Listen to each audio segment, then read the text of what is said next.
It's my feel-good breakfast show. Dumela re itumela jang go itisa le wena Freita ga ona jaaka re simolla loeto go mo mafelong a beke. Now we know that over the past couple of weeks the Western Cape has been heavily affected by wildfires across the province, with strong winds and hot weather worsening the situation. Now brave firefighters and volunteers from across the country have all pulled together to battle the flames and keep the blaze under control. And one of those volunteers is Jon-Jon Emary from the Volunteer Wildfire Services, and he joins us this morning to chat about the ongoing crisis that he's been very involved in as well. Thank you very much for being here, and thank you so much for your service to our communities as a volunteer, man. Thanks for having me. It's really an honor. Tell me a bit more about why you chose to do this, because regularly you get a call, right, that says we need to battle the flames on this side, and this is something that you do on a volunteering basis. You don't get paid for this, but yet you choose to put your life on the line to serve the community. Why? I think for me it's quite important that as people in the community that we give back, and we can't expect that everything is given to us all the time, and I think it's really important that you need to find that thing that suits you, so that when you're giving back it's really a pleasurable task. For me it was the VWS. I felt that it was something I want to do, be out in the outdoors fighting fire. I think it's probably every boy's little dream to be a firefighter, and it really is like a great community of mixed, varied people. You get to meet new individuals, and it's such a great team spirit. So you're spending long hours on the mountain. That's when you really get to know people's true character, when they're tired, worn out. And for me, it really was just a great way that I could give back and share some of my time and my skills and really do something valuable. Yeah. Tell me about how the VWS has been involved in combating the Western Cape fires. Take me to the front lines. Gee, so it's been a bit of a crazy few weeks. Over the last month or so, we've dispatched more than 50 teams and built up about 4,000 hours of firefighting, which is spread across our 4 bases. So we have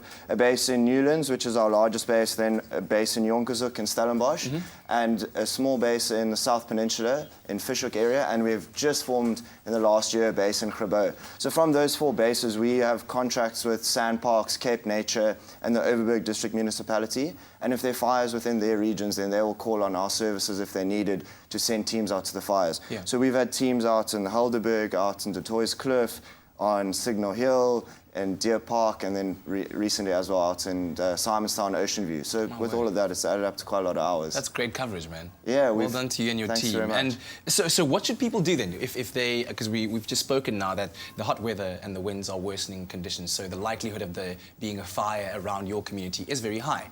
What should people do at home if they notice something that is rather strange? So the best thing you can do is, from your cell phone, just phone 112. It's a direct emergency number, and they'll alert the relative authorities. Obviously, there are specific numbers for each little region, but nationally, that's probably the best number you can call. Whether it's a house, whether it's in the veld, whatever it is, call 112, and they'll dispatch the right resources.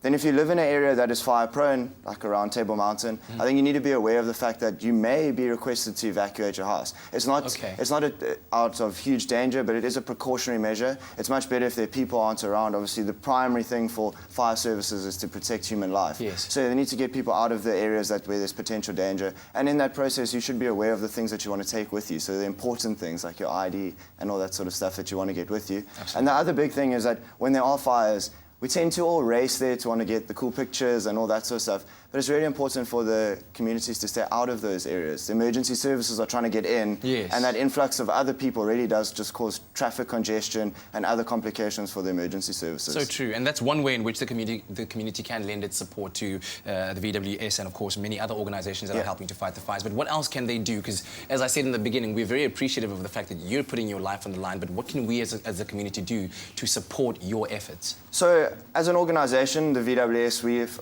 purely funded on donation and support from the community. So it's always great to get any sort of support, whether that's emotional and spiritual support or it's financial. And the easiest way to find out how you can support us directly is just to go to our website, which is vws.org.za. Otherwise, if you follow us on Facebook and Twitter, that's always great. We put out calls if we need food, water, and that's not only for our firefighters. If we're on the line and there's 100 other firefighters and we request food and stuff, we'll also help to distribute that to the other firefighters on the line.